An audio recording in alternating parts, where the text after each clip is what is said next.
What's up, fight fans? This is Kurt DeVille with Counterpunch Boxing News, and I have some new news concerning Dillian, the body snatcher Whyte. Get this, Dillian Whyte likely to pursue Tyson Fury title fight next, says Eddie Hearn.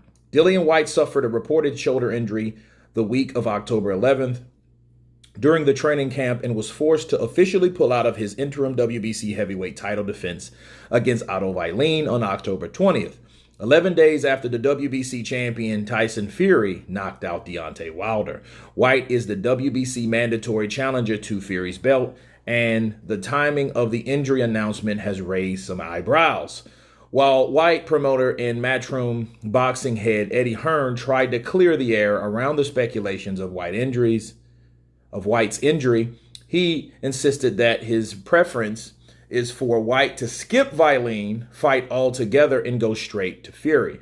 Fury co-promoter Bob Arum told BoxingScene.com that he'd welcome a Fury versus Whyte fight. The WBC has since ruled that it's not requiring Whyte to reschedule his fight with Wallin because the bout was considered a voluntary defense of the interim championship. Hearn and Whyte's DAZN headlining fight against Wallin has already sold 11,000 tickets for the O2 Arena in London, and canceling the fight forced a huge financial hit. Hearn also tried to salvage the main event and offered Wallin the replacement opponent of Alan Babic, but the Swedish southpaw declined. He said, "I would think Dillian Whyte's next fight would be Tyson Fury, but we'll have to see. I'm not ruling out Otto Wallin fight. That's a fight that's at our discretion to reschedule," Hearn told IFL. "We may look to reschedule the fight, or we may look to give Otto Wallin another fight.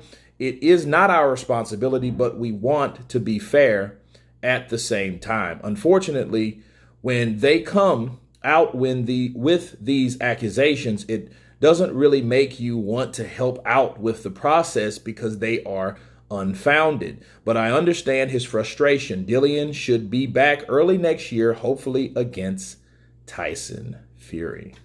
Let me counterpunch. We have Dillian Whyte coming out with a shoulder injury. He had to pull out of camp and officially canceled and scrapped the whole thing. 11,000 tickets sold, financial hit. We got that. Eddie Hearn's trying to find him a replacement because he's just that type of person, pretty much. But it should raise eyebrows, and I'm going to tell you why. Because this would be different if it was rescheduled, right?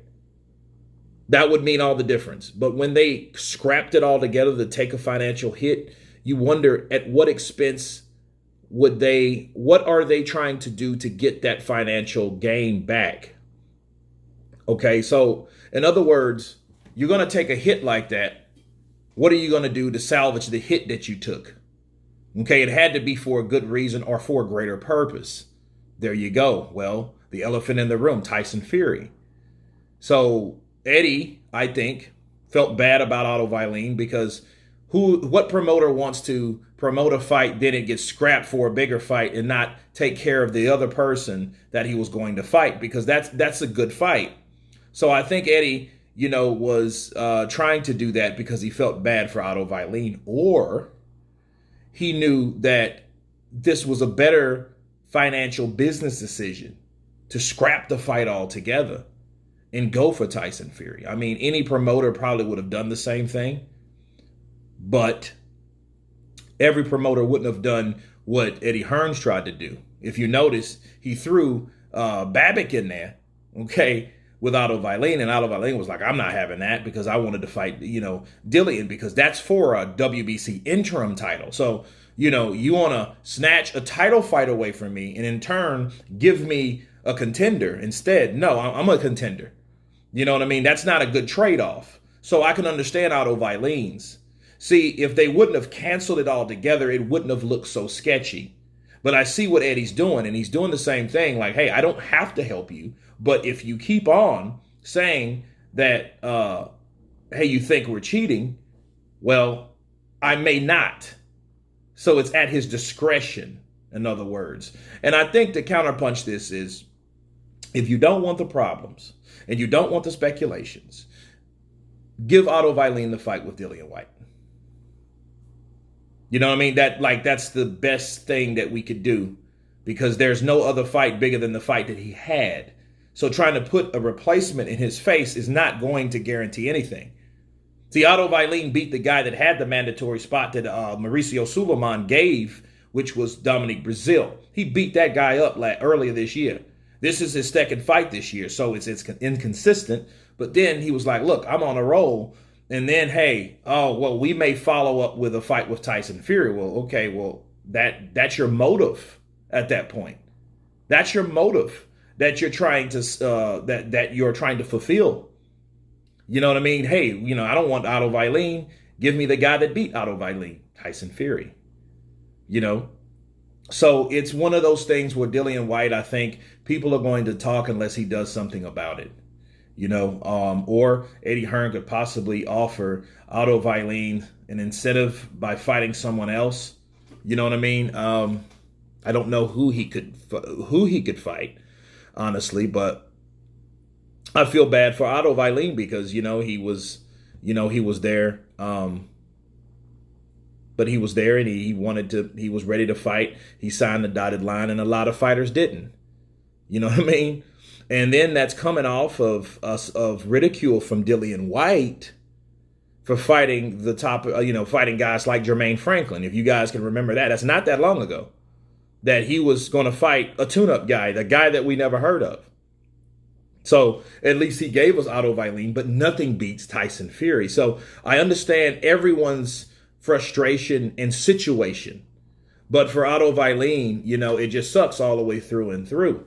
But for Dillian Whyte, he does deserve his shot because it's been injustice that's been done upon him. So we can't forget that either. You can cry Otto Whyte, but at the end of the day, that was a voluntary. It was. So since it was a voluntary, it's not necessary. Now, if this was a mandatory, this would be a totally different conversation. It would be a hypocritical type situation on Dillian Whyte to up and leave, but it's not.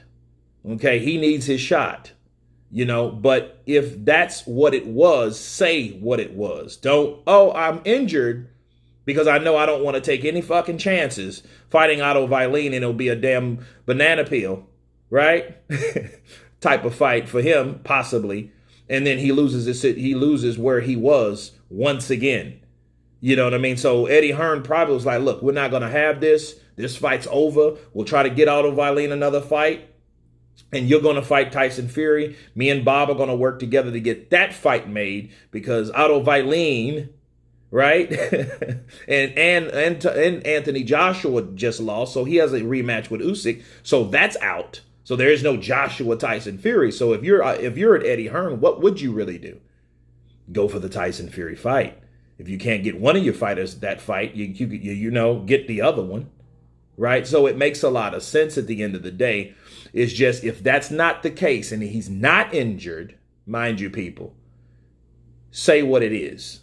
Okay, that would be a shitty, it's nothing wrong with what he did. It's how he did it. If that's the case. Okay, so, hey, I understand him fighting Tyson Fury, but at the end of the day, if he had to lie to get out of that fight because he already had a fight planned, that's shitty.